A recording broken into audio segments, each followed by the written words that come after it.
what's that? I don't know if it's too loud. Can you like hear the heater real bad, or is it? I don't care. It's freaking cold. I'm in my heated goddamn glass porch, and it's not heated. So I had to get my salamander that I usually use in the garage, bring it out here, put it in here, and it's loud. Hopefully my microphone cancels a lot of it. I don't know. Well, how do, sir? My buddy Kai. Hello, hello. How's that? How's it sound? Am I all right? Yeah. Good. Because it was like, I figured it would be annoying. But it is way too. I was in the garage for a while when I was watching Pontiac Power Hour, and I was freezing my ass off. I was like, no. I bet. It's like in the negatives. It's fucking cold as hell. Yeah, it says 6 degrees, but it's like minus whatever wind chill. All I know is I drove home from Chicago in this shit today, and I was doing about, I don't know, 55 or 60 mile an hour, and every now and then the wind be blowing. There's my buddy Bub. What's going on, man? But the wind was blowing so hard, my trailer was sliding out into the fast lane. I was no, I slowed her down a little bit, and that made it worse. And I'm wearing this hat technically, and so I'm hoping not to hear any tones or anything. Yeah. All I know is nope. I spent 3 hours like this today coming home. Literally. Like, yep, this is good. Over here in Kansas, we got it, early. So, everybody else to the east got a little later, but I'm coming to work at 6 o'clock, and cars doing this, and it's coming in through all the seals on this wonderful free Grand Prix I have, and boy, that car was not happy. I slid her sideways a few times. It was gnarly. Yeah. Well, I was doing good. I thought, man, I'm going to get up here and I'm going to get back home before anything bad happens, right? I'm going to get up there and get back home. No, I got up, I ran to Illinois, and a truck had rolled over in dry pavement. Right. Dry pavement. Flipped on its side, caught on fire. Oh, man. Look, there's dry pavement. Yeah. Oh, look. They said it's going to snow. I better flip this sumbitch and catch it on fire. So, I mean, there was no fatality. The guy made it out. It's a Thursday. Isn't that what you're supposed to do? It's a Thursday. I just need to roll over and catch on fire. I was there for 45 minutes. That's all I needed. By the time I finally got unloaded out here at Menards and got home, parked my truck, I walked inside, grabbed the computer to get ready for your show. Yeah. And we already had an inch of snow. I was like, oh, my God. Hey, there's Big Scott. Half-Wit Labs. What's up, man? Hey. What's up? How y'all doing? He's on cam instead of just driving through Texas. Yeah, I'm actually at home. Yeah, stuck at home because of the weather. Yeah. It's not bad, is it? It's getting that. Well, no, I mean, for Nashville it is. But yeah, for Kansas it is. It's negative 22 wind chill. Yeah. And we got 4 inches of snow. We're in the teens now, headed for negative temperatures later tonight. So it sucks. Move south, they said. Yeah. You don't get it in the south. When Texas has got those negatives, it's now. Yeah. So I posted on Facebook, but I said I'm going to put a snowblower in the back and drive south until somebody goes, "What is that thing?" And then that's where I'm going to live. I don't want to. I don't want to move snow. No. Dan sees it. I knew it right away. I seen it to your left, or be your right. Telly. There you go. Yep. Did you say you're from Texas, Scott? No, I'm actually from Tennessee currently. I'm originally from Mississippi. Gotcha. Let me get adjusted here. Scott's a sound engineer. Yeah. Oh, awesome. Like big timer, bigger than me, my little old piece of crap. And I think mine's probably your monitor system. I don't know, man. It depends on what it is. I've run everything from little powered speakers on sticks all the way up to 672,000 watts of Woo. who knows what for Kid Rock at Daytona. So, Nice. Oh, You yeah. know, plus Kid I Rock. have played through that shit once. That big a system. Most of the time, it's all because I played big things. I've done it in Nashville. I got brought up on the stage when they did the Riverfront shows. I've run sound for Riverfront. So, Well, Gretchen Wilson's an old friend of mine. okay. So I was in the crowd. I was down there visiting her and her husband at the time that nobody knew she was married. And I was just there. She said, "Why don't you get up and do this?" And we did Barracuda. What year was that? Oh, Oh, no. There it 90, is. Come on, Jay. 97 or 98. 98 or 99. It was right after she was touring with like Charlie Daniels and Yeah. all that stuff. A buddy of mine was her fiddle player. Poor little Hunter and Bobby- Dakota. They weren't even born yet.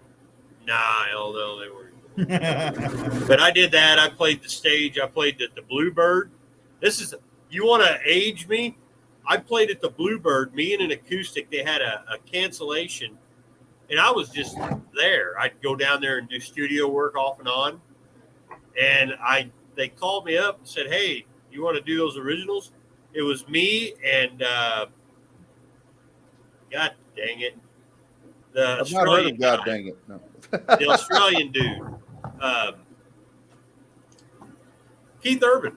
Oh, okay. Oh, And back I then was he like, had super long hair, and you couldn't understand a word he said.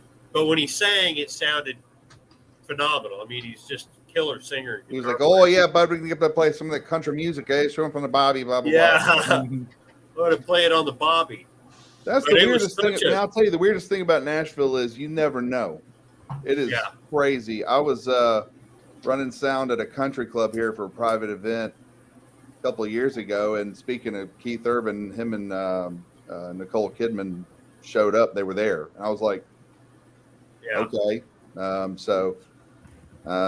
It's weird. You'll be out. I mean, like I'll be at Whole Foods and run into Robert Plant. It's like, I mean, I won't talk to him, but he's there, Yeah. I'm like, that's Robert Plant over there, but I mean, you that never know. literally It's weird. happened. It's like LA or something. It's like it's like Yeah. LA without the tan. And yeah.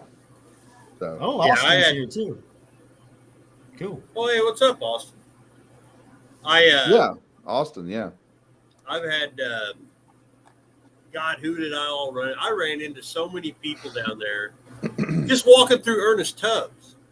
Like I go into Ernest Tubbs to look at, I spent a couple days down there. So I was like, I'll go into Ernest Tubbs, see what I can find. This back when he still had, there was still vinyl there. And I'd walk in and there'd be, some guy from, the dude from Brooks and Dunn. There's this guy here. Like I hung out with John Rich and Big Kenny before they made it big because they were all in that Music City Mafia thing. Yeah, exactly. I was about to say, like Gretchen and Big and Rich and all those guys. So I worked for Morris Light and Sound back in the day, and Dale Morris was their manager. That's how they all ended up together. And so Morris was also Alabama's manager.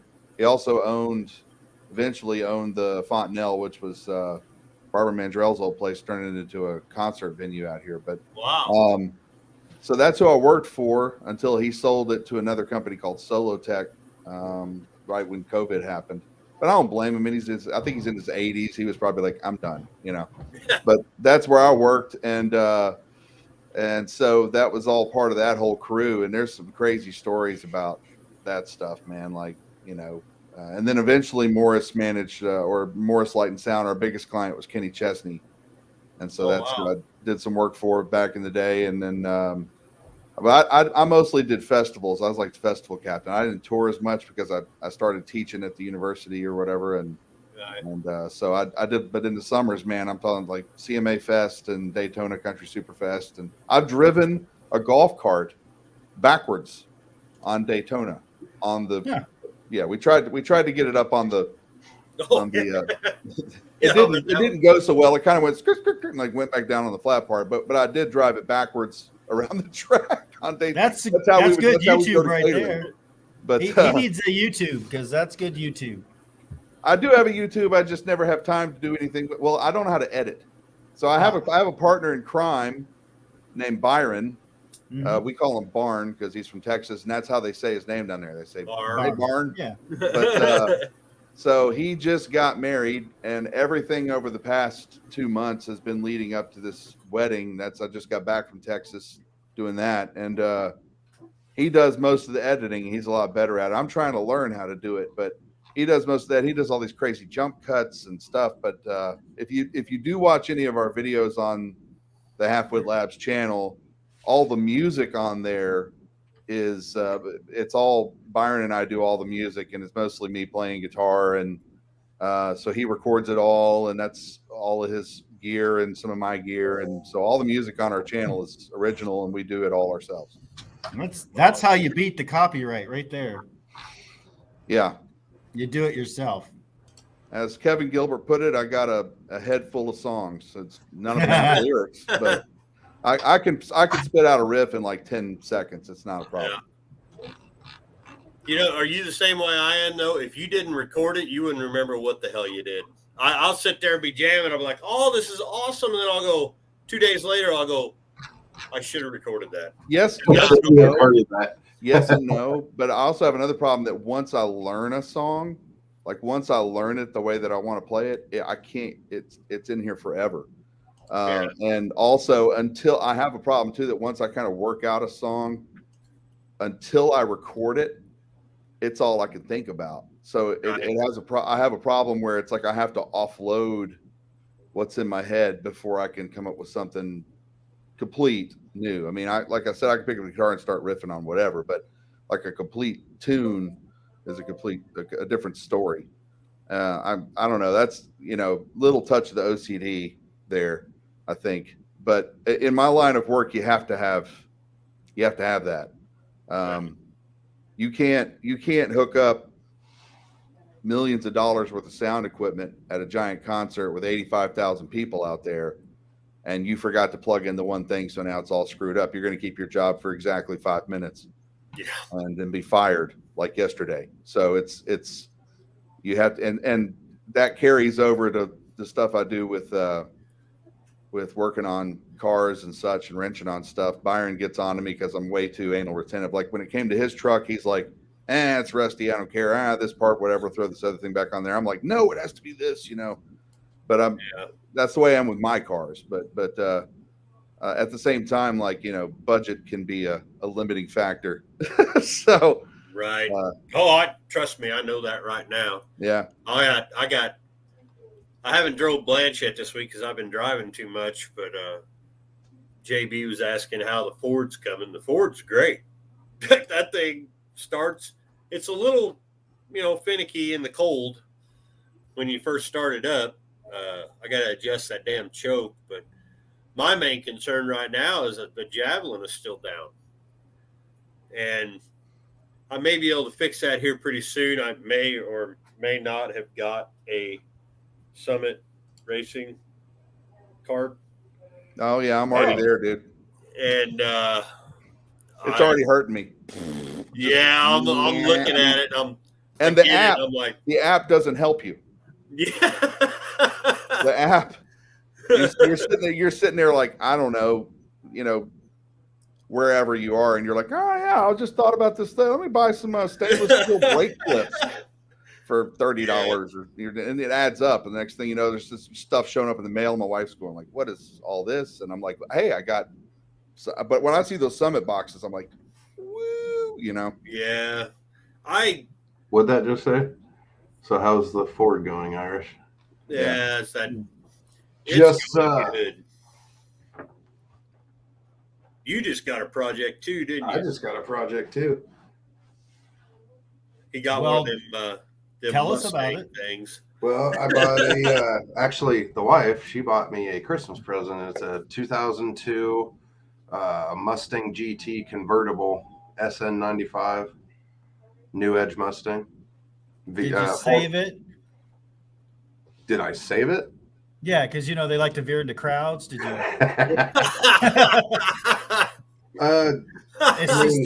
assist it off the roadway without hitting any small children or anything? It was snowing whenever I was bringing it home from the dealership today, so we had some fun doing our thing.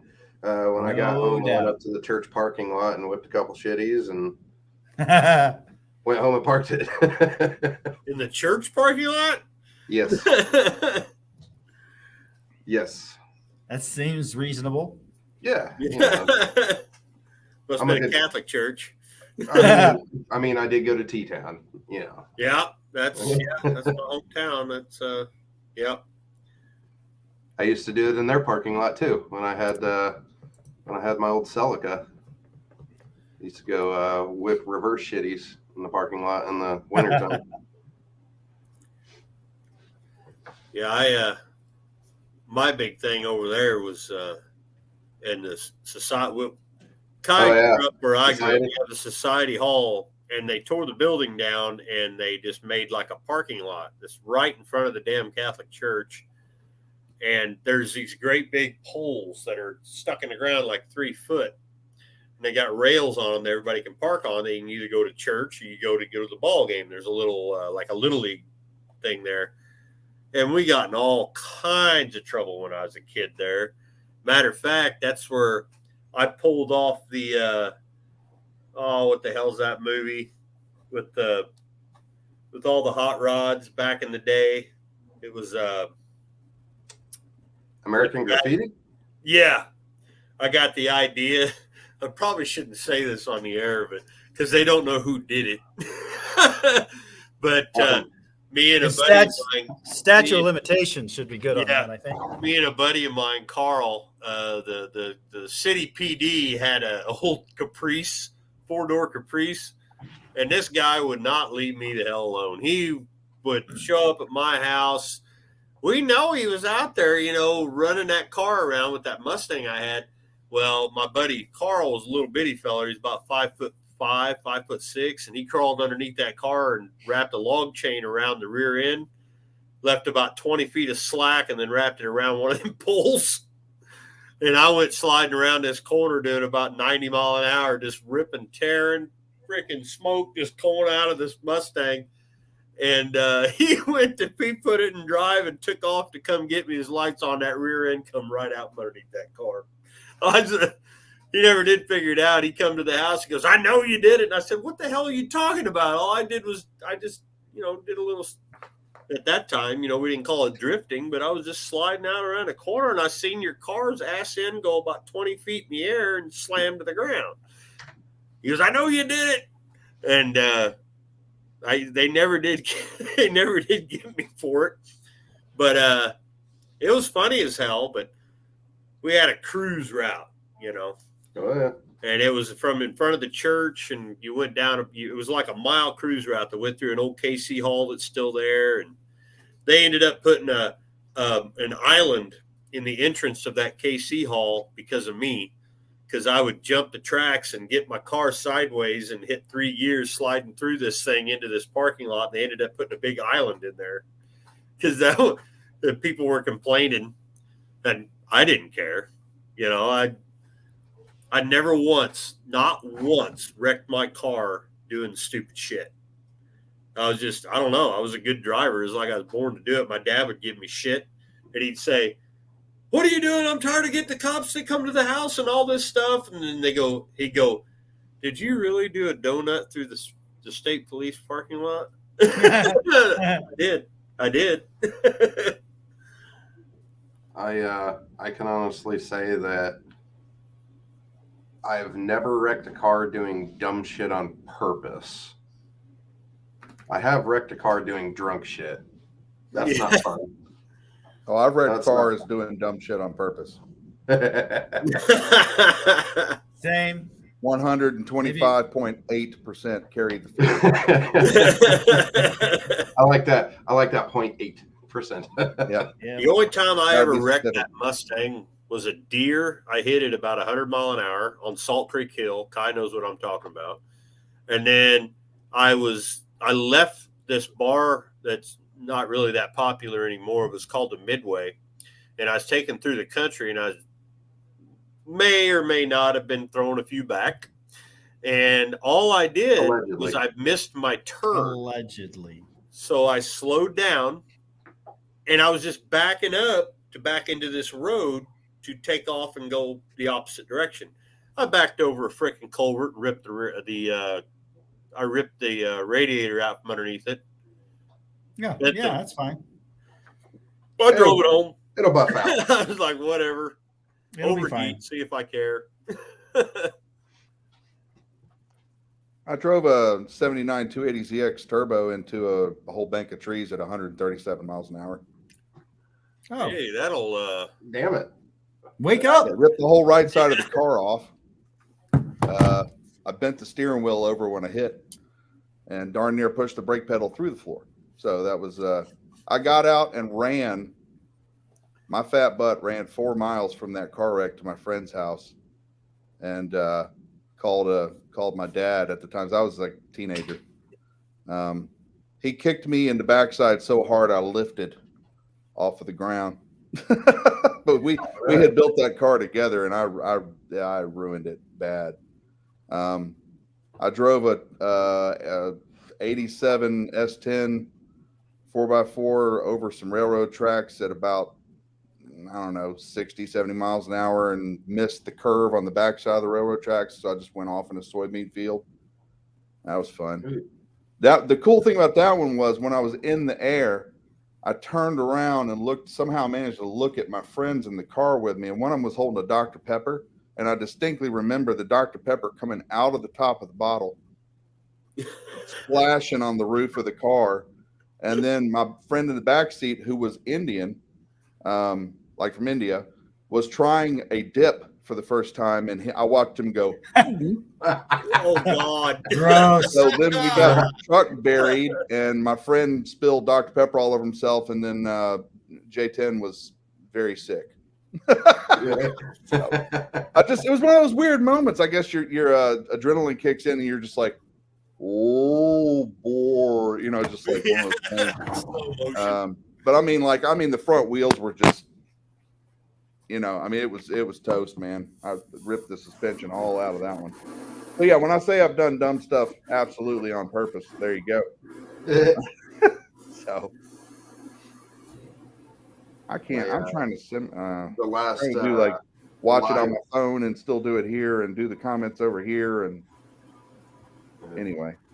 The last live that we were on, a couple guys asked, they were trying to find my channel. They were going to subscribe to me, I guess. And I told them I didn't have a channel. But since I got this car, I think I'm going to start making some videos. I am not mechanically inclined by any means whatsoever. I do really dumb shit. I can install audio like a motherfucker. I'm really good at that. And I'm a union electrician by trade, but I think I'm gonna try out the video thing. I might make a couple videos, see how that goes. Where all of you installed audio, and what kind of audio were you installing? I installed car audio. Oh, okay. Yeah. Same. That's where I started. Car audio, and so I'm not a union electrician anymore. I became our company salesman. I'm an account executive at Consolidated Communications, and a lot of the jobs that I bid on, we do bid AV, a lot of AV. So, and it's for local schools in the area, their soccer fields, football fields, stuff like that. There's a place here in Mattoon, in the town I live in. It's called the Mattoon Lift Center, and it's a school that kids can go to learn trades. And one of them is AV. The whole basement of the building is all AV everything. So my guys installed a lot of that there, and that was a big AV project for us. To say I helped build a soccer field and a baseball field that he actually ran did all the sales for all the wiring for the fiber optics and stuff like that. All right. Yep. That was weird. We didn't even know that was happening. But The soccer field, I was still a tech, so I was running the project out there when he was doing that. And then the next one he poured, I was a salesman for that one. Champaign, Illinois. Yeah, fuck that. Yeah. I try to tell people all the time, I'm like, there's so many other careers in audio other than just sitting at the console. Like there's so much to do. It kind of takes all. I mean, that's where Byron kind of got his start, was right out of college. He had a bunch of kind of high dollar install jobs before he went off and started doing a lot more concert stuff. But yeah, I mean, there's a lot of work to be had out there if it's something you're interested in. And car audio too is a huge industry. There's a show that I go to once a year, a trade show that it's just, I mean, it is nothing but nerdiness, but one of the facets of the nerdiness that they have is car audio, and the technology that's coming down the pipe on that is just craziness. Mm-hmm. Yeah, it is insane. So I mean, it's kind of cool though. I mean, some of it scares me, like they were talking, but there's one of the things that's going to be popular, going to be coming out here now, and they already have it a little bit, but putting Dolby Atmos in people's cars. That'd be cool. And, I'm like, I don't know, man. I don't know about like driving down the road with like full on surround sound going. I'm like, it seems a little bit distracting, as if the drivers around me are not distracted enough as it is. right. You know, I just sat in a 2022 Escalade, and that thing has like 27 or 28 speakers in it, including headrests like the old Fieros. It had headrest speakers. And it was just everywhere. They were all over the dash. They were in the doors. They were in the seats, and subwoofers in the back and the front. They were everywhere. That thing was stupid, crazy, and it, like $108,000, but it was it was crazy. Yeah. I look at these cars nowadays and look at the audio that they put into them that are coming out factory. That's stuff that we would pay thousands of dollars for to get some good sound quality or good SPL for bass. And we were doing some of this stuff 20 years ago. Oh, yeah. We were doing a lot of this stuff, and people didn't like center channel was a big thing in the 90s. We were putting center channels in, and people were like, why do you need that? It's like, oh no, it fills the whole sound, because I was all about quality, not just loudness. But it's crazy to me that they're just now coming around. Not saying some cars didn't have good audio from the factory, but they figured out that this is a deal and they got to do it right. Oh yeah. What was your favorite brand to run? Honestly, because I'm in hillbilly country, we ran. I installed a lot of Pioneer. Personally, I ran a lot of Sony, just because I could get it cheap. I liked it. It was really clean. It worked really well. I ran. I had, so it depended though. Like some of my speakers, I picked a specific brand. Yeah. Because that's what I wanted, and then, my amps, I was always running some of the biggest amps I could find, 1,000 watts or more. I used to run a lot of Alpine back in the day. And I couldn't afford Alpine, so Well, it's amazing. I just couldn't. I couldn't afford it. I never paid for any of my audio. Since I worked there, I just installed it, and I would go to car shows and rep the company. Stickers of our company all over the fucking place. So it was a lot of Alpine Type R, and then when the Type X came out, I had everything Type X. But my favorite audio to run, even to this day, and it's the only audio I put in any of my vehicles, is Memphis car audio. Yes, they make good that's stuff. Good stuff. It has a phenomenal sound clarity. I mean, for as far as sound quality goes, all around, they have a phenomenal sound quality. And for SPL, for bass, I'll throw in a Mojo. I'll throw in a 12 or a 15, Memphis Mojo M class. I love them. I think that there's so many good. I mean, compared to the crap that I had that we all had to installed when you're younger. You know, I mean, the technology's gotten so good, but I think the most often overlooked thing is the actual acoustics of the interior of the car. Right. Yeah. I think people overlook that greatly. And now if you got a car, you can't just drill a hole and put a speaker in, and that's not. Well, somebody in the comment, Dan, you said you put some Radio Shack 8-inch woofers in some 5-gallon buckets. I'm like, yeah, that was me, and years ago. It works. It works. So I had an Alpine deck. I had an ILX 207 in a previous car, and I had Polk Audio 6x9s all around. I was pushing it with an Alpine amp, and the Alpine just has really incredible headroom. Like Alpine Kenwood, the headroom is there. Like it just doesn't distort the way that some other systems do. And I can hear that. I'm trained to hear that, so I can hear it. Yep. But what I did was I went through the entire car, and you go to each panel on the door, behind the dash, on the floors, behind, and some people coat the entire thing in like, Dynamat. You can do that if your car is loud, but a lot of times that's for, you got a car like that, you're trying to keep the heat out.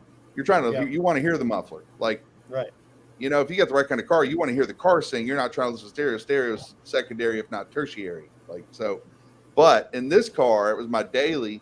I wanted it to sound good, and being an audio guy, I had to have it sound. So I went through and found every resonant point in every quarter panel and every part of that car in the cab that I could find. And I put enough Dynamat on there to kill the resonance. And it was quite simple. You'd sit there and knock on the outside of the door, and you'd find where like, dunk, dunk, dunk, dunk, dunk, dunk, and you'd put that's where you put it. Strip there. And then you'd keep knocking, another strip. I put some in the ceiling, and that stereo, because I paid attention to the acoustic, also added a whole extra layer of jute underneath the carpet, which helped a lot. But that car, because of the attention to the acoustics, the mid bass, which is where a lot of cars have problems, you lose a lot of that, like 100 hertz to 400 hertz. It just goes out the door, because that's where the inside of the outside panels of the car are resonating. So the mid bass in there, you could throw on like a Tool song, and oh my God, dude, like what in the world? And I didn't have to push it as hard. I had two powered 8-inch subs in the back, the little low profile ones under the seat, under each seat. I had those 6x9s going. They were 3-way 6x9s. They were Polk Audio, so they're really good. But just by doing that acoustic treatment, man, I'm telling you that people used to get in that car, and I used to have friends of mine that were like studio engineers getting that car and say, like, can I mix my project in your car? So I've noticed that, like, as long as you pick a decent brand, it's gonna be pretty good, and as long as you install it right and have good grounds and all that kind of stuff. But it's paying attention to the acoustics of the car that people forget to do. In I took a high school kid's car, and he brought in all of his fast food money, and he was going to put a big system in, and he bought the finest stuff that Jensen sold. And we outfit, it was all Jensen. And this kid went as far as, so this was a G-body car, and he's got the little speaker pods up here with the grill cloth. He wanted the Jensen logo removed and glued onto his factory speaker areas. This thing was pimped out, but eventually, with enough little twists of the screwdriver, I made it sound really good before he took off and blew everything up. But I mean, he probably made it one round around the old cruise joint before he goes, well, let me crank up the bass. I'm like, no, you don't understand. I've got it tuned so as you turn the volume up, it doesn't distort and sound like crap. No, he just wanted to hear the trunk rattle. I'm like, well, we could have put in 115 and called it good then. Yeah. I grew up in North Mississippi in Memphis, so I'm used to that, like, 85 Caprice goes by and like. Yep. Like, okay, well, that's exactly. That's what they want. And I'm going, no, sweet. man. Love that sound. I love that sounds like a fart outside. That's great. Thank you. I made a Jensen sound good, and he goes and just cranks it up. I'm like, come on, man. Irish probably remembers this car rolling around back in early 2000s, 2004. Yeah, about 2004. It was a red Hyundai Tiburon.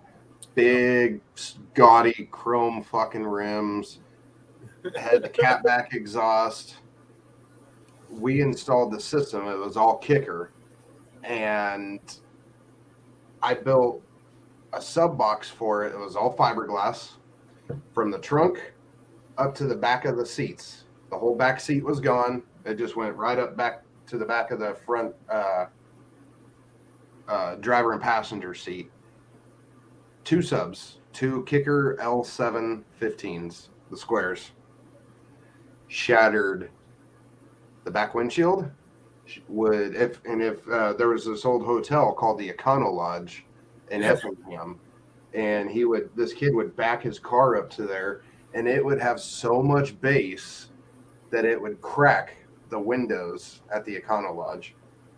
I mean, this car had stupid amounts. It would skip your heartbeat. And this dude won, I don't know, 15, 20 different trophies for just the bass alone in this car. But I mean, he was a kid. He worked at Steak and Shake, and he saved up his money and went and bought a big dumbass fucking system in it. So. Yeah, I had my '83 Mustang. And we're talking 1991 or 92. No, it'd probably been about 1990. My very first stereo system, just the head unit that I had bought for a car, was a Pioneer Super Tuner tape deck. So those are amazing for actually listening to the radio. Yeah, I'm not. I love the dual knobber, you know. I love the other brands, but I could always throw a Pioneer in. And where I lived in Southeast Kansas, I could pick up Joplin, Missouri. I could pick up Tulsa, Oklahoma. You get all kinds of good stations with a Pioneer Super Tuner, and you didn't necessarily get that out of your Kenwood.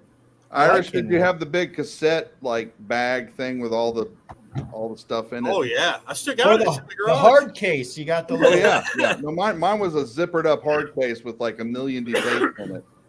I had one of those in my old Ford Ranger. I had my dad's automatic reverse tape deck, and that was the one where you push the cassette in and it didn't go all the way in. You could still see the top of it. And every time it tried to auto select the second side, it would shoot the tape into the back seat. So that was cool. I thought I was high end because here I was in the 90s with my Sony, and I could go, I don't want to listen to the song, and the tape, I could hit the button and it would select the next song. That's right. It would automatically fast forward, right? It would go all the way forward, and then you'd hear it go click, and it would back up just a little bit, and then it would play the next song. Yeah. And I thought that's high dollar technology. And then everybody else is like, yeah, I just pop the CD and play whatever I want. I had but yours didn't shoot the tape into the back seat. So no. Sony was a nice soft load and unload. I had that stereo with a Spark-O-Matic passive, 9-band EQ that went from that to a Jensen amp to listen to this. Remember these? An MTX box. Yep. Yes. Yeah. Had the dual tins with the piezo horns. They're they're cheap ass. Basically, those are high dollar. The amp had no crossover on it. So the crossover happened in the little resistor that went to the tweeter. And this goddamn thing would rattle your cage. You got to remember the time, the Black Album, Motley Crue, Dr. Feelgood. So all just slamming kick drums, And so 90, 91 that we're talking? Oh, yeah. Yeah, I was there. And I had that in there with a set. Of course, a Fox Body Mustang has those little 3-inch jobs in the dash that are a pain in the ass. And then in the back, I had Kraco 6x9s. There you go. So it was a mismatch of anything and everything you could come up with, My Kraco tape deck, because it was the old manual push button to eject it. Now that would put it in the back seat if I pushed it hard enough. Give it a good shove. I remember my Super Tuner took a shit, So I had to buy something. I had to go out that night. I needed tunes. So I went to Kmart and bought a Sparkomatic tape deck that only had fast forward. So you had the tone knob, the volume knob, and then it would go rear or front speakers. Hey, I'll be right back. My smoke detectors are going off. I'll be right back. Oh no! Is it because of those speakers you put in that car? They were catching on fire. That's what it is. Yeah. I was gonna say, like that guy with the dual 15s. I was like, is he using sign language now? Because holy crap, dude, you'd be deaf as a stump listening to that. I mean, that's the thing that always killed me was these guys with the bass systems. Is that they're thinking it's just bass, but as I've gotten older and stuff, I've learned like what that can do to you. Even if you, and the thing is, you can put earplugs in and it doesn't stop the low frequency. Correct. Only the high frequency. That's why I'm completely deaf on one side. Yeah. I still stupidly run 212s in my Suburban and 112. Well, you got a lot of air volume in a Suburban, dude. That's like driving a living room around, literally. Yeah, this free Grand Prix is about to get a 12 and a ported enclosure. So yes, because I already have it, and it's already set up. I had it in another Grand Prix, so it's going to just slide right in. Because free car. So you said a ported enclosure? Yeah. Okay. Yeah, and the 6x9s that are in it from the factory are crap. And so when I had the other Grand Prix, I put them in sealed 6x9 boxes. They're 3-ways, and so I just dropped them back out of the car. So I still have the entire stereo system from that car. And I don't want to mess with the factory stuff because it's got factory tape, factory CD changer in the trunk, EQ, like everything's factory on this 98. Fancy. So I'm gonna, swap out all the speakers and then just add the sub, and it should be a good little bounce. I should probably make it run better first, and then I had a CD Walkman with the cassette tape adapter thing. This car has a cassette adapter in the trunk, and I went, "Why would you? You got the CD changer." Well, when you just want to play the one CD and you don't want to have to go all the way back to the trunk to change right. it out, Yeah. Got to have your CD Walkman. Because then you got to unzip and flip through the albums. Yeah. The CD changers were like a good idea, but also a bad idea. I remember I had one at home. My question was, why are you putting them in the trunk? That seems a long. I had one at home that was like the Pioneer, that big Mammoth Jammer Pioneer, like 100 disc changer, and you're like, man, I really want to listen to, I don't know, Metallica's Black Album, and you're like, you hit the button, it's like, click. You're there for like 2 hours. You're like, am I going to get there eventually? I don't know. And now you can just say, Alexa, play whatever. Oh yeah. I'm a snob. I don't know. I still play uncompressed WAV files. Oh shit! I had a Toshiba 10-disc changer, and I had all of Insane Clown Posse and Twisted albums. But did you dump Fago on yourself while listening to Insane Clown Posse? He has to think about it. So isn't that the soda that they do, the Fago? Yeah. I mosh with the inside of your door, dump Fago on yourself. I don't know. What do you do when you're driving a car and listening to Insane Clown Posse? I can't confirm if we ever dumped Fago on ourselves at home. Yeah, but at the shows we definitely did. There's a place over in St. Louis, isn't it, Irish? Pops. Yep. Right by Sajay. We go out to Pops, and we'll go whenever they do come around.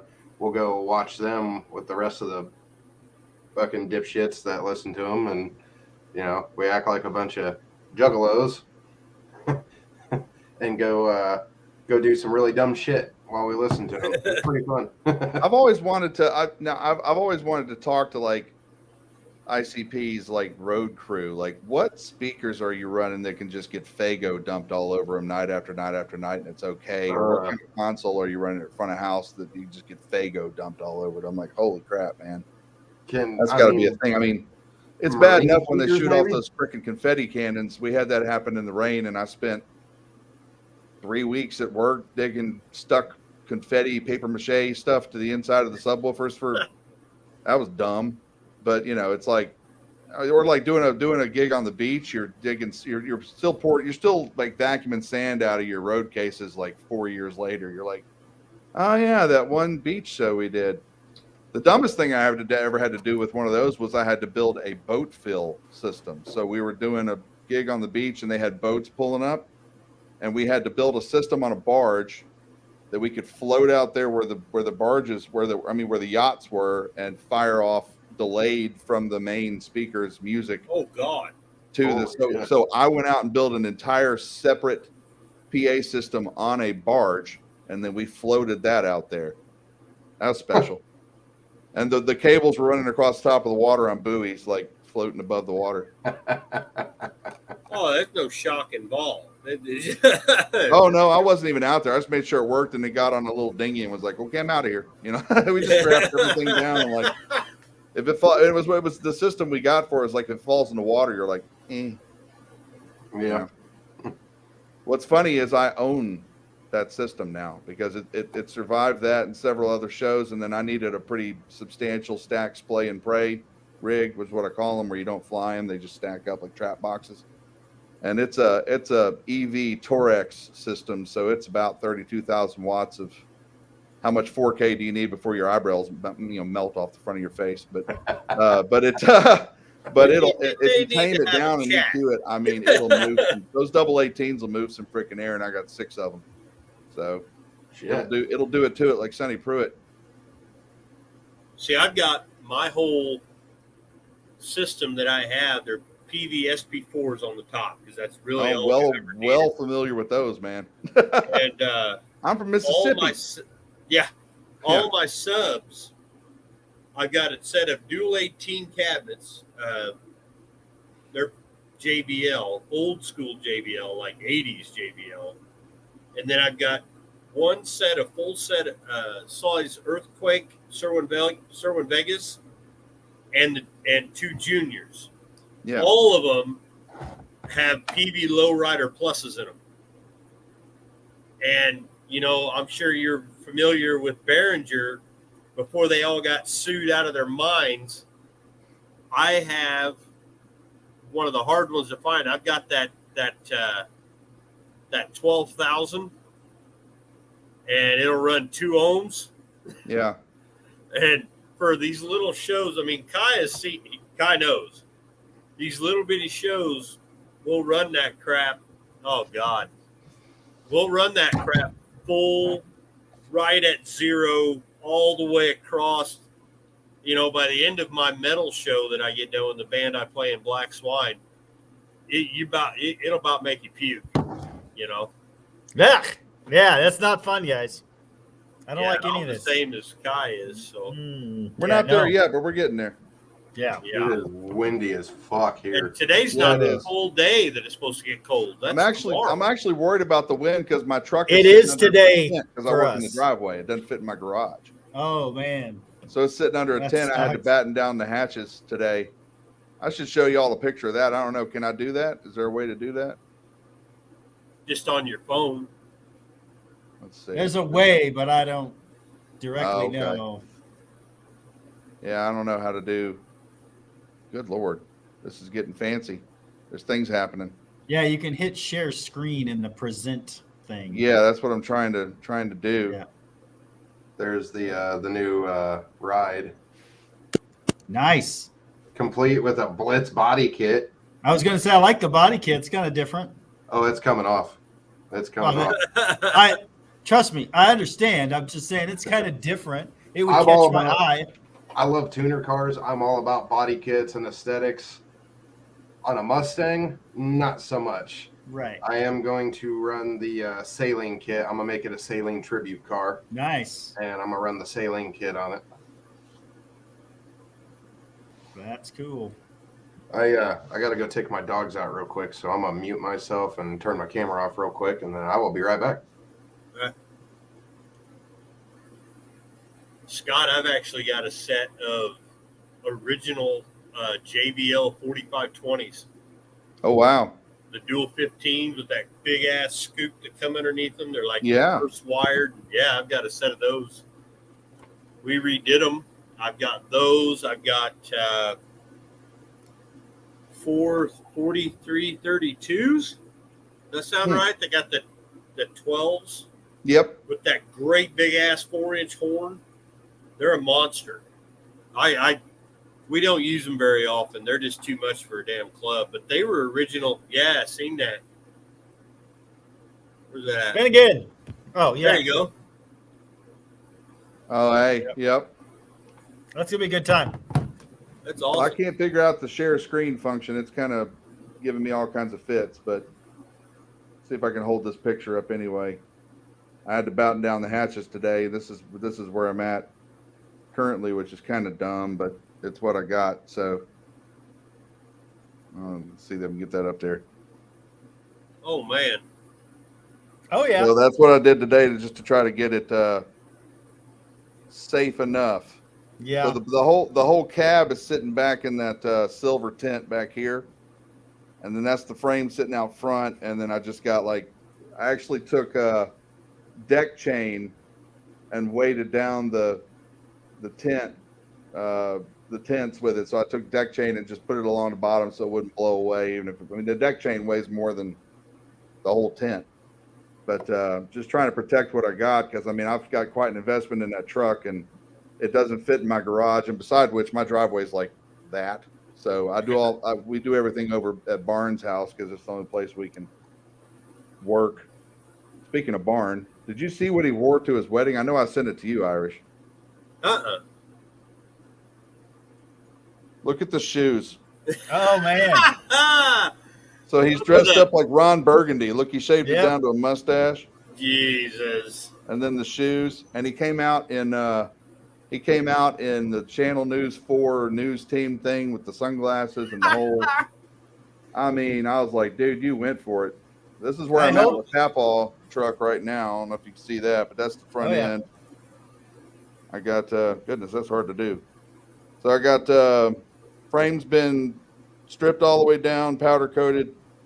Got new sway bar, new rack and pinion, whole new front end. A lot of stuff going on that truck. Let's see if I can find a picture of. There's one side of the front end there. That's nice. And one more I'll show y'all if I can find it. Here's the back. Woo. So That's trick flow anyway. Yeah. But I went all Beltec and trick flow and everything nice. So it's gonna be a whole new truck underneath. It's from the outside because I can't afford the freaking paint job right now. I've run out of fundage. But I've already got all the parts to rebuild everything else in the truck. So basically, rear end's been rebuilt, new drive shaft's being rebuilt, transmission's been rebuilt. And David Sweat from Sweat Motors down in Texas, he and I are the guy that I was with on Power Tour. Yep. We're rebuilding the engine. It's got a cold case radiator going in it. It's got all new electro digitals. The computer's being reprogrammed right now. It's going to have dual E-fans set up. So everything is new on the truck. The cab and the outside of it's still going to be the same old green Papaw truck. But it's going to be a lot faster, and it's going to sound a lot different. It's just going to look the same until I can get it painted, which is I'm going to have to save some money up because paint job on that truck is not going to be cheap. Plus, I want to change out the front bumpers for like SS bumpers and do a roll pan in the back, hidden hitch, bed cover, new wheels, whole bunch of stuff going on there. So that's going to be about another 10 grand. So I gotta stick with what I got for now, what it looks like on the outside. So it still looks like the Papaw truck. I'm calling it the Papaw truck. That's because I bought it from a Papaw. It literally came out of Georgia and I don't think he'd ever done anything with it ever. Wow. And I think in 207,000 miles from what I can get from the previous owner and what all got done to it, in 207,000 miles, it's had 2 new shocks, knock sensors, and everything else has just been routine maintenance stuff. Wow. So I opened up the engine. It still has great compression with 207,000 miles on it. So probably just doing, I looked at it and pistons all because probably gonna clean everything up. New. Since it's a 4.8, so we're gonna fix it up for now and eventually put a power adder on it. And I'm not a Turbsky guy, so I'm leaning towards supercharger. But either way, I'm gonna be somewhere around in that truck. I'll be somewhere between 600 and 800 horsepower by the time I get done. Are you thinking about taking that on Power Tour?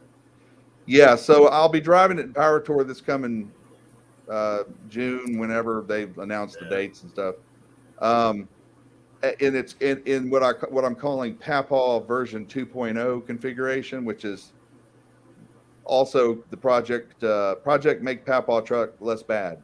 So, it's gonna be, like I said, the frame's all powder coated. I'm using all grade 10.9 hardware on everything, redoing all the wiring, new gas tank, heat shields, new muffler. It's got a Borla exhaust on it. It's got speed engineering headers. So it's going to be pretty slick. It's going to sound cool. It's not going to be ridiculously fast. It will be a little faster than this stock, but version 3.0 will have to be the next year, and that's going to be new wheels, power adder, paint job. Blah, blah, blah, blah. Right. It's going to look like it. Well, it's going to look like the same Papaw truck, just faster and louder for this coming Power Tour. Then the next Power Tour, it'll be faster and louder.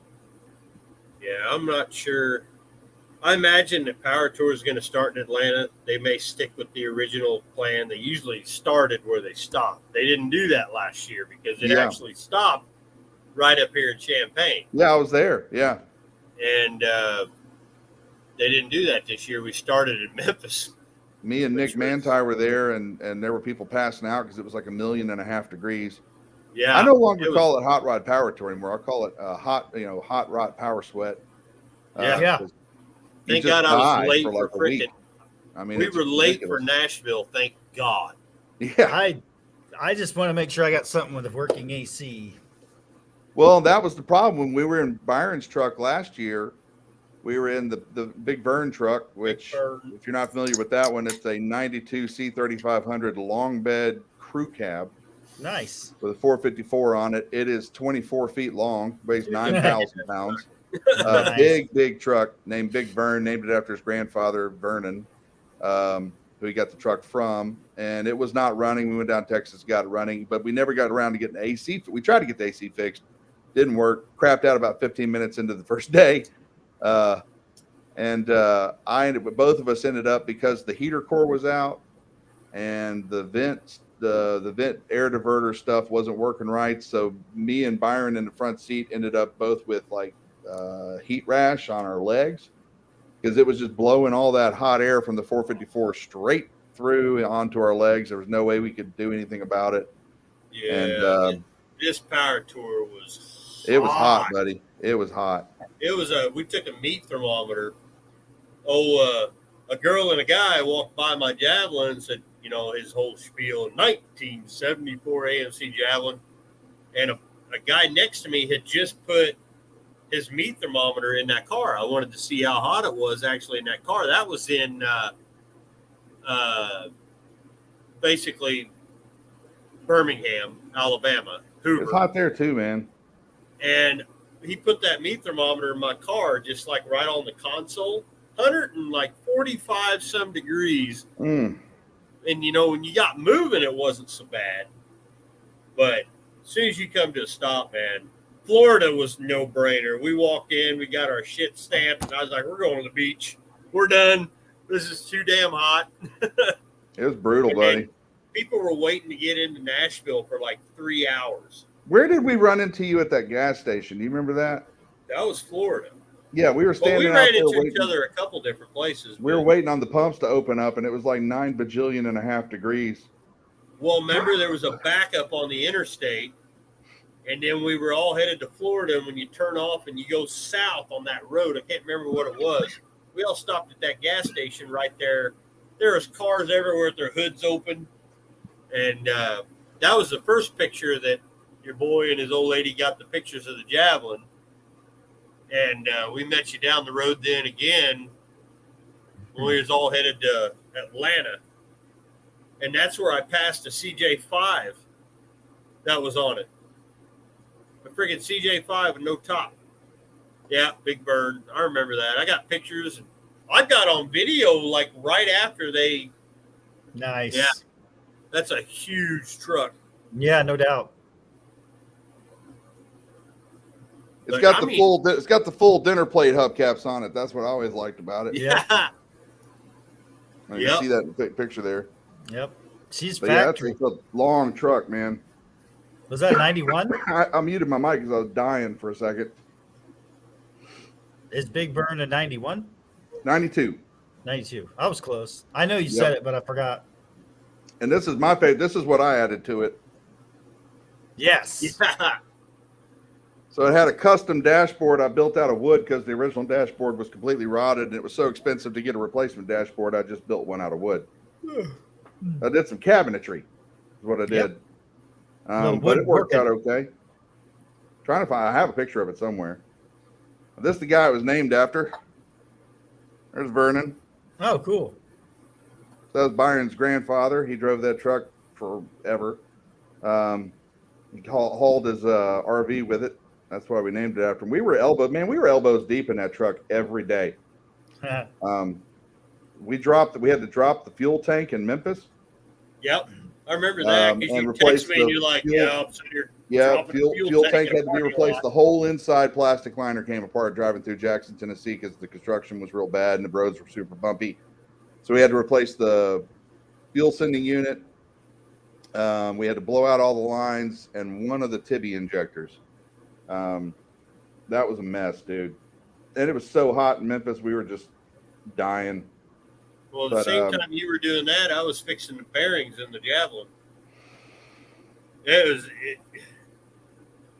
think this picture says it all. My friend sweated. My friend John sweated so much he sweated a heart in the back of his shirt. He loves hot rod power sweat. I'm gonna tell you what. I made a meme. I think I sent it to you, didn't I, Irish? Probably.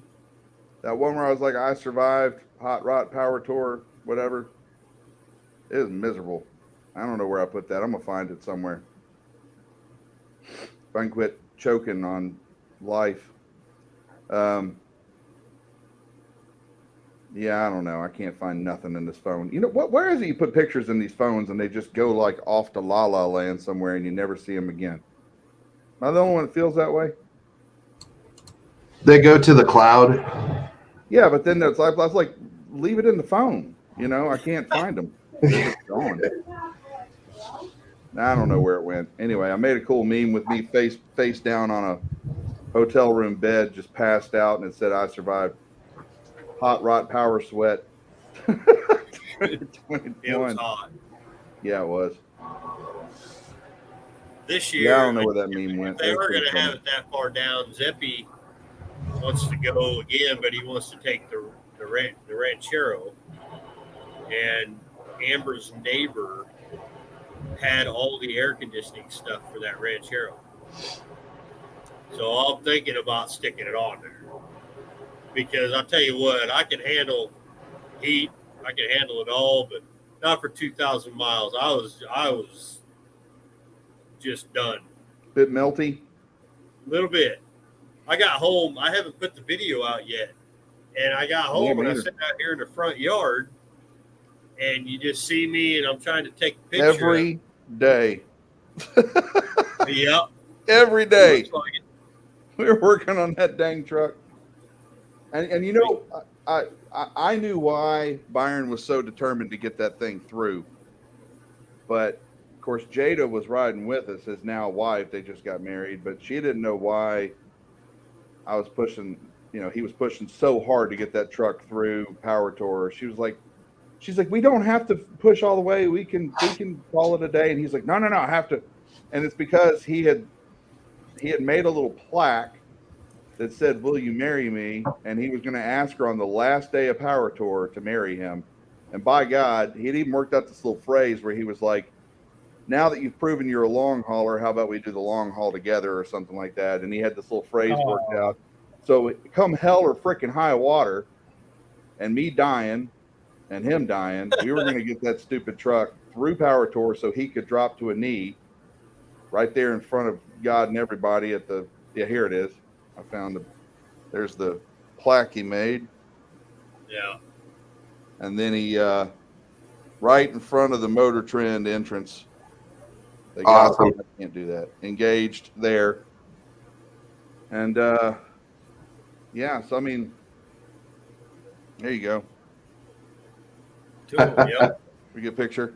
But I knew it. I was carrying the ring. But and I was like supposed to take a video. We had like a code word. And so she was like, we don't have to go all the way through. And he was like, no, we're gonna do it. And that was why, because he had worked. You can't ask her the long hauler question if you didn't do the long hauler thing. Basically. Right.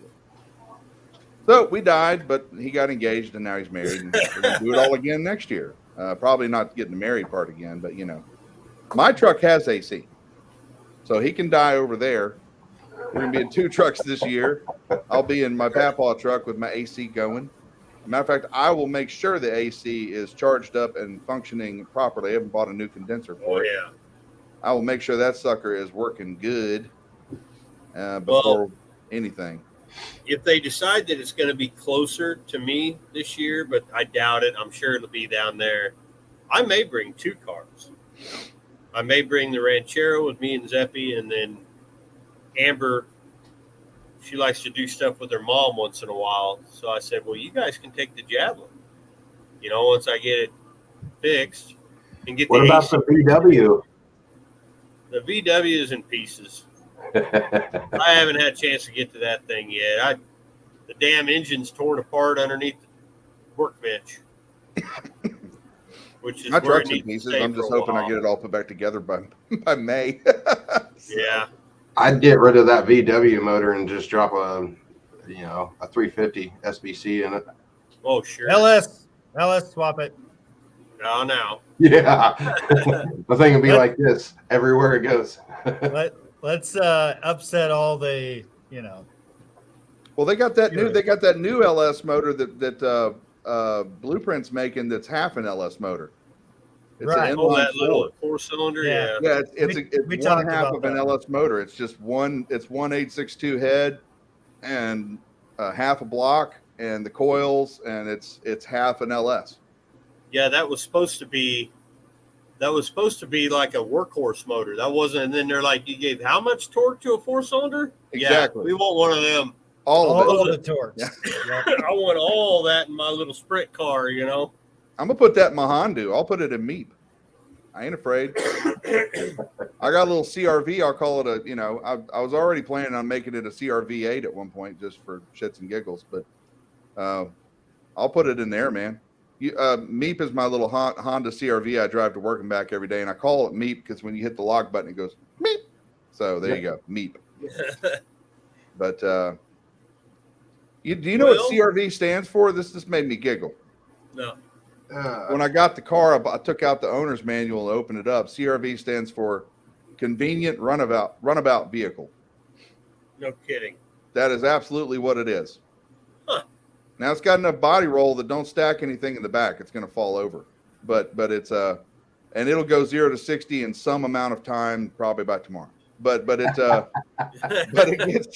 it gets 32 miles to the gallon. You can fit a metric ton of crap in the back of that car. It is insane how much stuff if you put the back seats down. I had to weigh down the front of my frame in order to get the shock tower bolts to stick up through the shock tower in order to put the bolts on, because there's no motor in the front of my frame, and the springs were keeping it up too high. So I went to Home Depot and bought literal like 10 bags of rocks, and I put a tarp over the front of the frame, put 10 bags of rocks, and found some other like cinder blocks I had laying around, stacked them all up on there. But I fit 10 bags of river rock in the back of Meep and some cinder blocks. Now I was riding the rails. I mean, I could turn the wheel like this going down the road and feel the back end just woo, but it got it there. It is what it is. I picked up 10 bags of rocks in a CRV. So it's about 800 pounds of rocks. Back of a CRV. I think I exceeded the weight load specifications by about 600 pounds, if I'm not mistaken. Fine. I can put new shocks on it. I don't care. If I could put some new shocks on and get rid of that stupid body roll, that'd be great. I've never experienced a car that you will go around a corner, and I swear to you, man, if you have anything on a flat surface in that car, it goes all the way to this. I mean, the whole car just, it's like driving a mid 80s or a late 80s Chevy Astro van on like small tires. It is really bad. It will lean all the way over. So much body roll. And it's a Civic frame stuff, so I guess all the parts are Civic, basically, engine, everything back. It's just a stretched Civic with a big ass on it. But I suppose I could put some Civic lowering shocks on it or something dumb like that. But I'm like, at that point, I might as well just put a fire shooting muffler on the back and, whatever, I'm like, I don't know about all that. Although I did consider putting an exhaust cutout on it and putting a button on the dashboard that just says fart. When you hit the button, it just, we had to take the muffler and resonator off at one point to I put a trailer hitch on it so I could drive up to Nick Mantai's house to pick up that 454 when I was passing through Champaign. Yeah. And it takes a class 1 hitch, and you have to cut out like half of the back end of the car to put this thing in there. I mean, like all of the air, it's all plastic under there, and that stuff sits back. I drive down the road and you can hear, I didn't put it, I just zip tied it back in place, like, whatever. But Byron and I, we considered, we were gonna like put a freaking exhaust cutout on there, like an electric exhaust cutout, and hit a button, and it just says fart or fart mode or flatulence mode or something like that. And just as a joke, people get in the car and they're like, what's that button do? You're like, oh, roll down your window, be prepared. And you hit that, and it's like, there you go. Oh, yeah. That'd be amazing. And the people next to you are like, what the? Because I mean, we were driving it around town without the muffler on. We had to run to O'Reilly to get some parts. And every traffic light we pulled up to, I mean, this thing's sitting at a traffic light, a CRV, soccer mom car or whatever, with my big butt in it and Byron in it, and it's sitting there going. They're all like, "What in the crap?" I'm like, "Yeah, welcome to Half Foot Labs, where we're complete idiots. We're actually audio engineers working on cars, so anything goes." Anything goes. I am not a mechanic. I'm mechanically inclined, but I will do whatever stupidity I want. Thank you very much. I'm just good at throwing wrenches and cussing. Yeah. The grumpy thing works for you though, because it's on. And 1,500 subs agree with you. There you go. Yeah. That's what I was going to say, man. You and I had a conversation pretty early on, Irish, a couple months ago, I think, or several months ago, and you were like, "Man, these people getting on." I was like, "Dude, just let her rip, tater chip, do the thing, Yeah. I got some people who are like, "You curse too much." I was like, "Fuck them." What are you talking about? Exactly. I just, if I was concerned myself, I mean, who the hell wouldn't want to make money at this? Right. But unless, and this is complete honesty here, unless we have another /pandemic / anything, it ain't going to happen. You're not going to get as big as the big boys. They got stroke of luck. They're great channels, but when you're sitting at home, you got nothing to do. You're like, oh, I guess I'll look on YouTube. And the guy's sitting on the crapper going, well, who's this guy? What is this? What do you mean you're doing that? They're looking at their phone. And that happened. That in the automotive part of it ain't gonna happen. You can go out there and do true crime shit, and you'll have 1 million subscribers in 2 years. Because everybody wants to see. Hell, I watch them. Or you could be the supercar blondie, and Yeah. And I got to a point like most of the videos I'm going to put out from here. Like if I'm with Zeppelin, like I was on my Bronco, I'm not going to do, I'm not going to go crazy. But like that one of me just tearing into that freaking Javelin. I mean, that is really me working on a car. That is not, me acting but I got a bunch of videos still to come on these other cars because it's winter. I can't do shit outside, obviously. I feel you there. So I'm putting all these out. and they won't be quiet. But from now on, nah, it's going to be real me or nothing. I'm not. Well, I'll tell you though, man, when you did that short where you went and you grabbed that carb and you throw it across the shed, I was like, dude, I have been there plenty of times. I know that the oil pan got a ton of views, but my favorite is the carb. Yeah. Like when you're going to choke that, you keep looking at it and you're like, and then you come back to it and look at it again, and look at it again, and then you go to grab it, and I'm like, man, man, I have around, and I'm a big guy. I'm like 6'2", 300 pounds. I have thrown a tire across my driveway. I have, if I could throw the engine, I would, but I've yanked on it, sure. I was walking through the garage, and I thought, I kept looking at that carburetor because it gave me so much trouble on that ambulance. I mean, I bought that carb, actually was bought for the Javelin. That's the third carburetor. Yeah, I was like, there it goes. Oh, yeah. And I was walking through it. I kept looking at it. I was like, you piece of shit. And I was like, what am I doing? So I grabbed my phone. I actually did that with my cracked ass phone. And I was like, put it up there. And I was like, okay, what am I going to do? So I'm just going to act natural. So I'm walking in and out, getting tools. And finally, you just boil over like, you fucking goddamn. Yep. And that carburetor is actually on the Javelin right now because I wasn't sure what was going on with it. The Edelbrock. So you were having a problem with was it the throttle linkage on there wouldn't match up and something else? I had that to begin with. Yeah. Because I actually broke the throttle cable bracket. I broke the bolt off in the intake. And you can't find a torquer intake for an AMC. So I'm like, I don't have time to drill this out because Power Tour was in like a week. I was like, I don't have time to drill this out. So I just went and bought one of them Mr. Gasket jobs that would hold. It holds the accelerator cable. And then I had to finagle a way out of another one that I had to hook up the DTEC cable for that 727 transmission. Yeah. That 727, that cable's junk. Half the time, I got to get underneath there and adjust the linkage because you got to put it in neutral for drive. It's like a mess. But I'm rebuilding the rear end in that car. It sounds like if I rebuild a transmission, it's like first, second, neutral. Yeah. Neutral.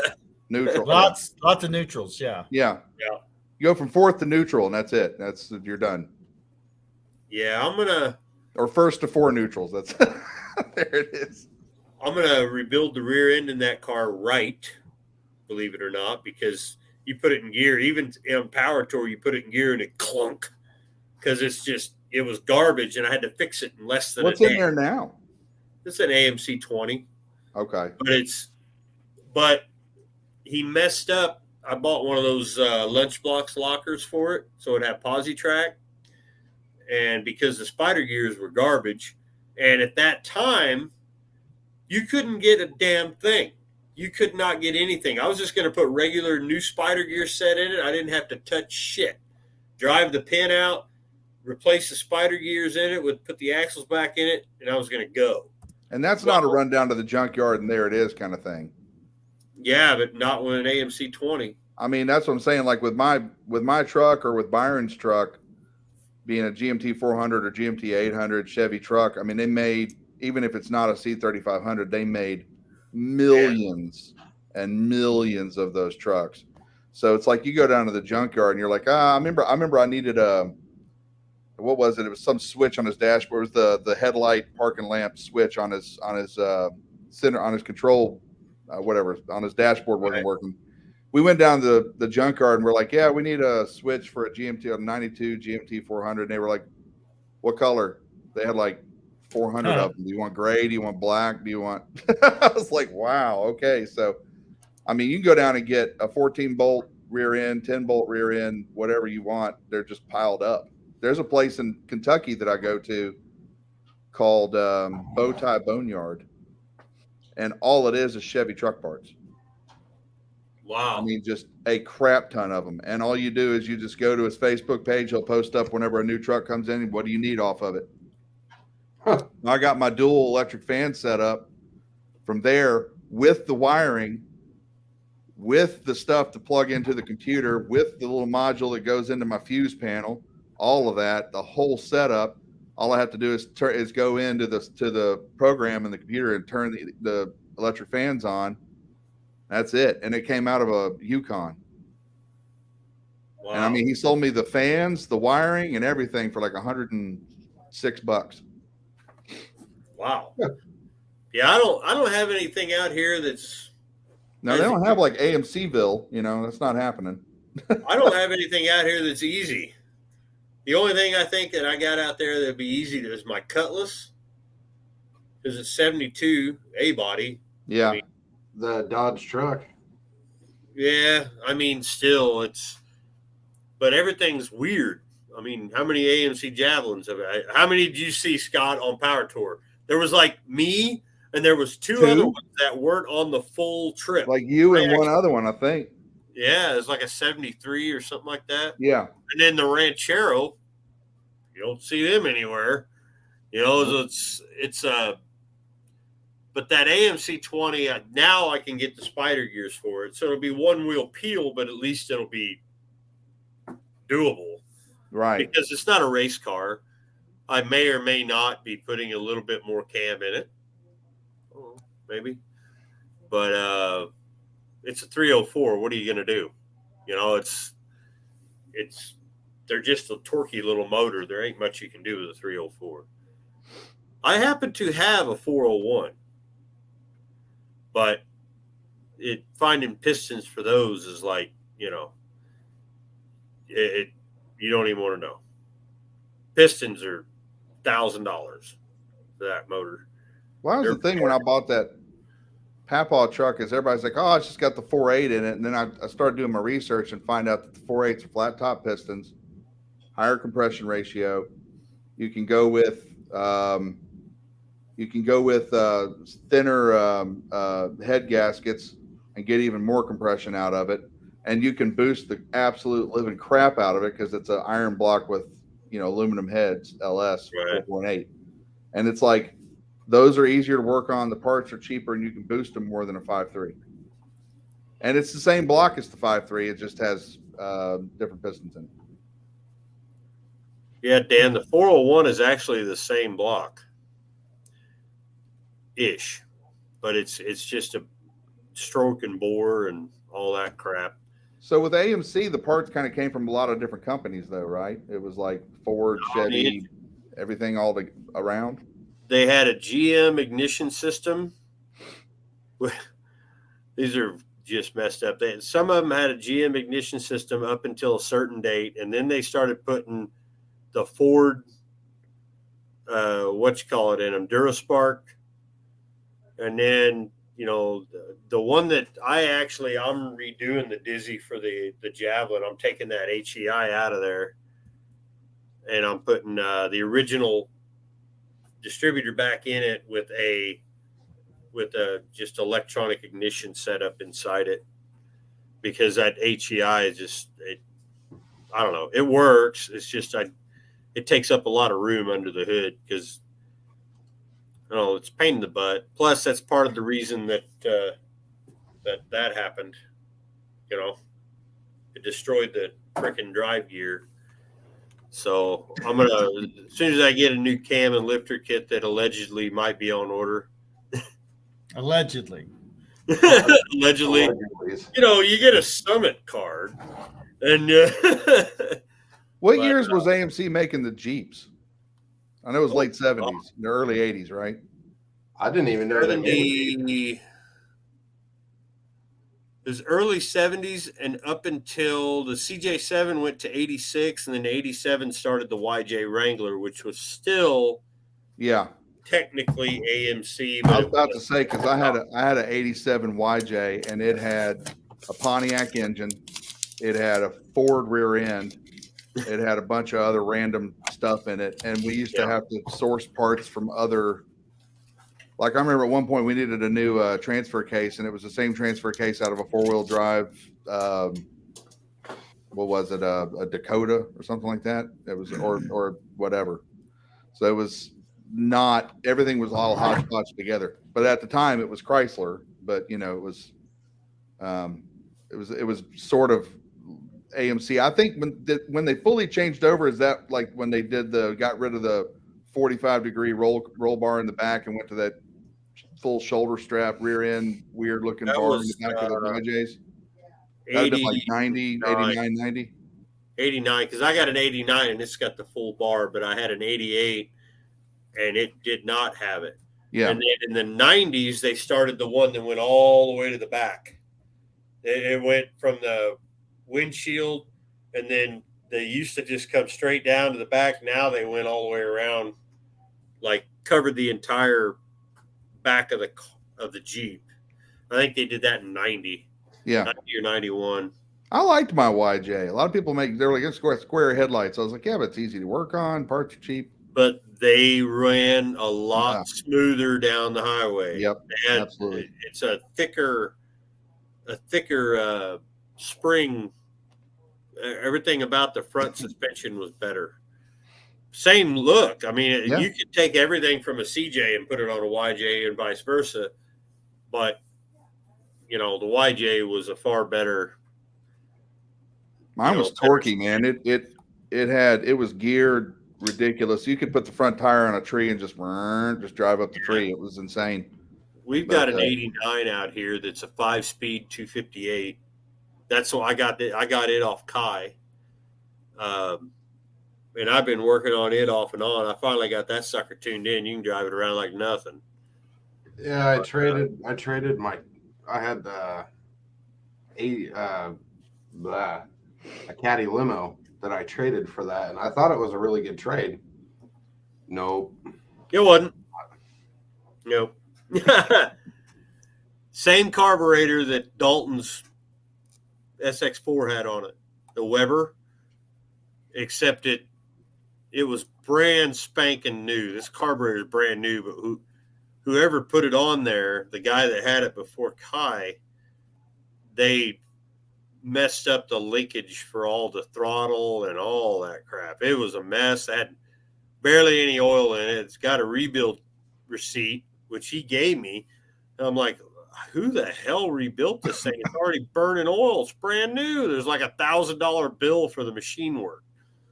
But you can drive it around now. It's fine. The one thing that is good about it, it's got all brand new brakes, lines, everything. Had brand new tires too, I believe. Yeah. But they took the bump stops off for the wheels, so your freaking tires will hit the springs. Like as if it didn't already have a tight enough turning radius on a Jeep.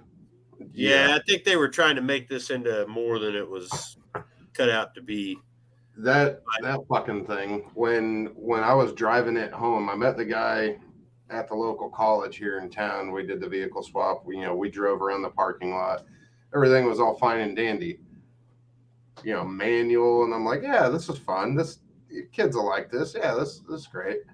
Driving it home, the gas pedal's way over here, the brake, and then the clutch is right on the brake pedal. So I mean, it's like you're like this. And I went to downshift. I went to hit the clutch, ended up hitting the brake and slid the whole Jeep. I got it. Got out of the road. I got it pretty lined out now. She runs good. I took Aiden out, my 16-year-old. I took him out because it's supposed to be his. I took him out for his first drive in it, and I said, the only thing you need to worry about, Aiden, is a hill. What's the first damn thing he does? He's wanting to stop 10 feet from a stop sign going up a hill. And I said, I just kind of sat back, crossed my arms. I said, well, learning curve number 1. And he ended up getting it. And I just allowed him. He was cussing up a storm. I was like, you put yourself in this situation. You got to get yourself out. But then he's pulling in the drive down here off the highway. And I told him, now, when you go around this corner, you need to downshift. You go around, what are you talking about? He stops right in the middle of the friggin' highway. Cars behind us. Hear all these cars squalling behind. No, turn the corner first, son. Turn the corner first, and we'll worry about it. But What'd you learn to drive in, Irish? oh boy. Well, it's kind of hard to. I was driving go-karts in parades when I was 5. So I had that, and I was already racing three-wheelers when I was 10. 10 to 12 years old, I had a 200X. And you can't see it with my beard and everything, but I'm scarred up completely underneath. I had the Joker scars, and you can kind of see these. But I had a wreck when I was 13. But also when I was 13, I loved to fish back in the day. And my dad had a 14-foot John boat and a 1982 Ford Courier. He sold his damn 72 Cutlass for this frickin' Courier. Had the Nissan or whatever Mazda engine in it. It was a 5-speed little red thing. And I said, Dad, I want to go fishing. He goes, I don't want to go fishing. I said, well, I want to. And he goes, well, boat's right there. Hook the damn truck up and get out of here. Don't bother me. I was like 13. So never drove stick, nothing. But I drove enough three-wheelers that I knew how to do it. This is different feet and hand movement. And I did. I backed that Courier up to that John boat, and I took off to Montrose, Illinois, to their lake. When I was 13, I picked up a buddy of mine in town, and we went fishing for the day. That was the first thing I ever really drove that I wasn't sitting in my dad's lap or my sister's lap. But it was an 82 Ford Courier. It was a 5-speed. Dog. I think it had like 20 horsepower with the wheels off the ground. And and then after that, I drove. My dad had that for a long time, and then I didn't really drive much, but I got my driver's license in my mom's Oldsmobile 98, the front wheel drive 80s, late 80s model. Lead, yeah. And then my first car was a 66 Mustang. But it was actually my mom's. We're going to buy it for you, and you're going to buy it, but, I'm not going to drive it or anything. She drove the shit out of it. Yeah. But I had that car, a 79 CJ7, and an 83 Mustang GT Fox body all at one time when I was 16. I paid for them all. I paid for them all myself. I'd been working in the parts store that my dad had been at. I started working there when I was 10 for $1 an hour. And, that I built that up, plus detasseling. We had detasseling around here, so I did that. And I worked at that shit. Niemerg Steakhouse. I was a dishwasher. I worked at dishwashed at Niemerg Steakhouse, worked at Dustin Sons Auto Supplies, and then I worked at Walk's Garage. I was a half-assed childish mechanic. I did all 3 of those, plus played in bands, plus I was an all-state baseball player. And, everybody's like, oh, your parents bought you these cars. The hell they did. My dad hated that Jeep. Everybody did. They're like, what the hell you want that gas guzzling thing? This, by the way, gas was $1 a gallon back then.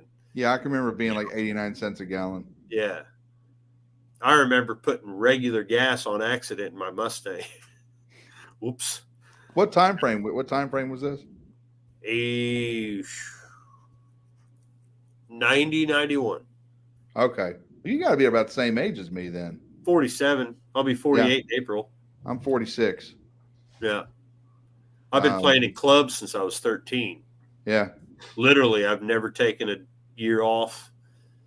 I'm taking a break right now. We're done playing. We don't have any shows. I'm like, don't book any. Give me a damn break. Because it brought me into the band that I'm in, that recording artist, that Nashville recording artist, right in the middle of all the shit for Power Tour and No Name Nationals. And I'm trying to do all the cars and try to get all that while I'm, at that time I was playing guitar in that band. And the guitar player quit. And I was like, all right, I'll go get my damn drums. But I need a damn break. I'm not complaining about not being able to work on cars, honestly. Although I am going to, if it would warm the hell back up, I want to get to work on some engines because I got a square body to get going. Nice. And a Javelin. And some other things, and an engine underneath the thing, and an engine over there, and there's another engine, right? Yeah. Yeah. I got And you get to help me work on my Mustang. Oh, there you go. Those are out of my realms. They ain't got a carburetor on it. No. You just get one of them Edge tuners and you're set. I don't know anything about that stuff. You know where I'm going to learn how to do everything on that car? YouTube. Yeah.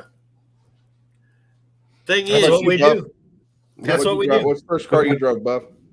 Okay, so officially, when I was 7 years old, I went to help my grandfather on his farm, and the first car I remember driving that was an actual vehicle was a powder blue Chevy Love, and he showed me to push the clutch in and put it in the first, and I couldn't push the clutch, so he just said, well, make sure there's nothing in front of you, and then hit the key, and it'll just take off, and I would drive it around in first gear. Huh. And then when I got to where I wanted to go, I would just hit the brake until it sputtered and died, turn the key off, and off I went. There you go. So your name's Sean? My Kai. Kai. Sorry. Didn't get a formal introduction. But that's my bell. I got to go, guys. Hi, I'm Scott. Big Scott. Hey, Buff. So how about you, man? What was your first driving experience? My first driving experience was with my grandpa, and I don't remember the year. He had an old Opel GT. Oh boy. Drove it out into mechanical headlight that flipped over? Yep. Yeah. Drove it out into the cornfield, and he turned it off and hopped out and said, scoot over. I scooted over, and he's like, all right, drive us home. We're about 15 miles from the house. And I'm like, I'm yay tall. I don't know how to drive this. And he's like, well, you better learn. Otherwise, it'll be really dark by the time we get home. He wasn't shitting. It was really dark, but I learned how to drive on an Opel GT. Did you figure out how to work the headlights, the mechanical headlights? Full 11. Yeah. No, that was the first thing I learned how to drive, and then I've had a plethora of cars since then. I've had a Toyota Supra, I've had Eclipses, I've had Evos, Civics, CRXs, my Caddy. No, not my Caddy. I've had 2 Cavaliers. I've had 2 Ford Rangers, an old 87 Dodge Ram half-ton long bed, had the slant 6 in it, bought it off a Mexican guy. All the vacuum lines were cut. I had to, when I came up to a stoplight, I had to shift the truck into neutral, use my left foot, push in my brake, and use my right foot to give it gas at the same time, so that way it wouldn't die. Because if it died, it wasn't starting. Yep. And then I had all my little tuner cars, and then that Caddy was the first American car I got since I had gotten out of the Army. And then I got my Mustang now, or this is my second Mustang. I had an 05 Mustang. COVID money. And then it was a V6. It was fun. You know, me and the wife, we were just like, let's do something. Let's do something fun together. Yeah. And, you know, I was in between that, and I was in between, you know, motorcycle clubs, and couldn't make any of the car stuff, you know, happen because, you know, bike clubs were life at that time. And you got a bike? I do. I got a, what is it? It's a 2014 Electra Glide Ultra Classic. All right. Irish was there with me whenever I bought it too, because I was looking at that, and then I looked at him, and right next to my bike was a CVO, and I'm like, babe, there's a fucking CVO right there.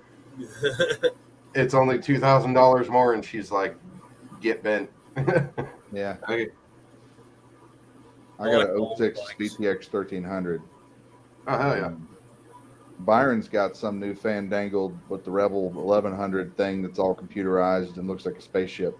The new Honda Rebels. Yeah, he bought a brand new one. They got bigger motors now, and I was like, no fucking way. And he's a little guy. I mean, Byron's like maybe 5'9", 5'10", he weighs nothing. I actually broke his tailbone one time by accident trying to move him.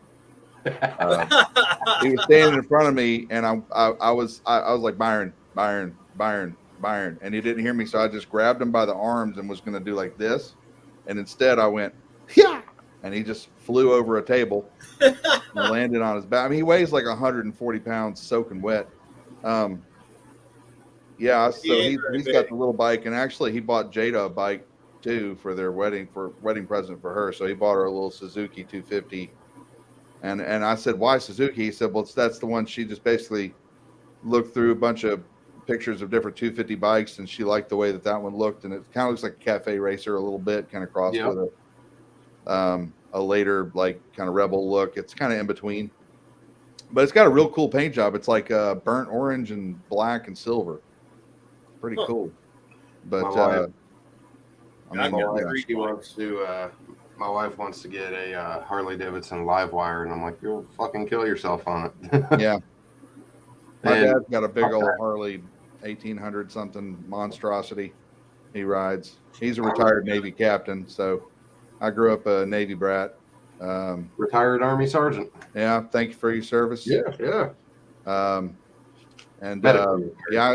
mean, my first driving experience, this is about as Navy captain as it gets, but my dad took me out in the middle of, other than I'd driven automatic vehicles around our property. Like later on when my dad went to reserves, we lived on some like 4.5, 5 acres. And I used to putz around the property hauling hay in a old beat up S10 with dents all down the side and half like mirror missing. We called it the doo-doo truck because it smelled like horse poo all the time. Now, shouldn't have made fun of that truck because when I wrecked that Z car, guess what they gave me to drive? That truck. The doo-doo truck. That's right. So I drove the doo-doo truck all through high school. Anyway, so but my first experience driving was my dad took me out in the middle of the pasture, a friend's pasture, which was much bigger. It was like 50, 60 acres. Took me out there in the middle of the pasture, several miles from home, sat me down in that YJ, 87 YJ.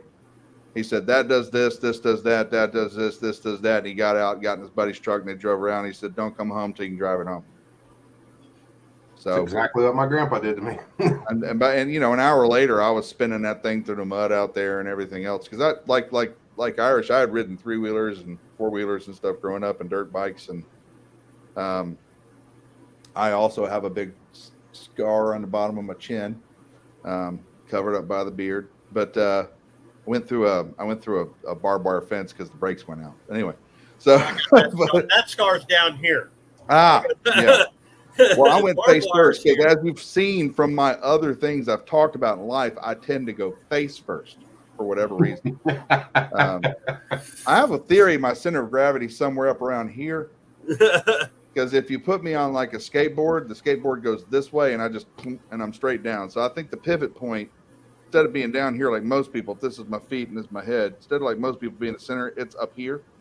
Yeah. So if you put something with wheels down here, this just goes, and it's either that way or this way. Either way, it involves my face or the back of my head.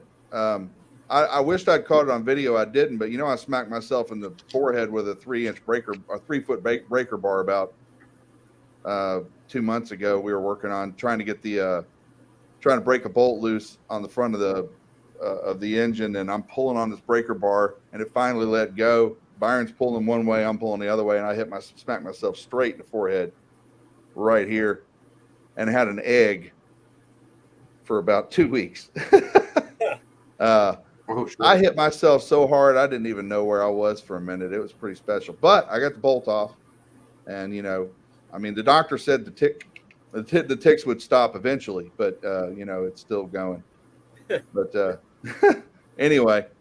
But yeah, my first driving experience was that YJ, man. And so as well as I do, how temperamental the stick shifts were in those things, and how if you didn't shift just right, it was like, you finally get it in gear.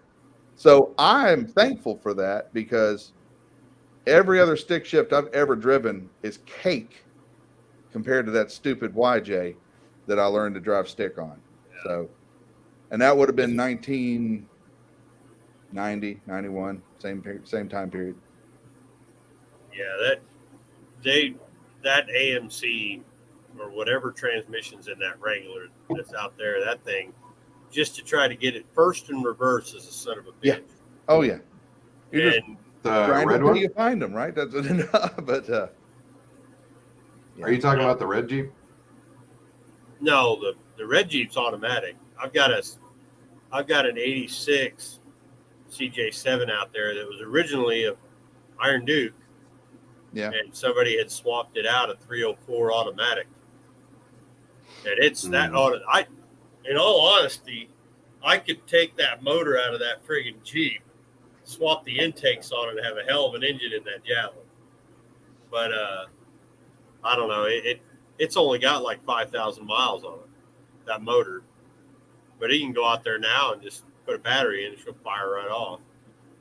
But well, I think I'm going to go inside and crash. I've had a hell of a day driving in snow and ice. But when we jamming, Irish? Hour and 45. Yeah. Ain't bad. When we jamming, Irish? Yeah, soon. Hopefully, one of these days.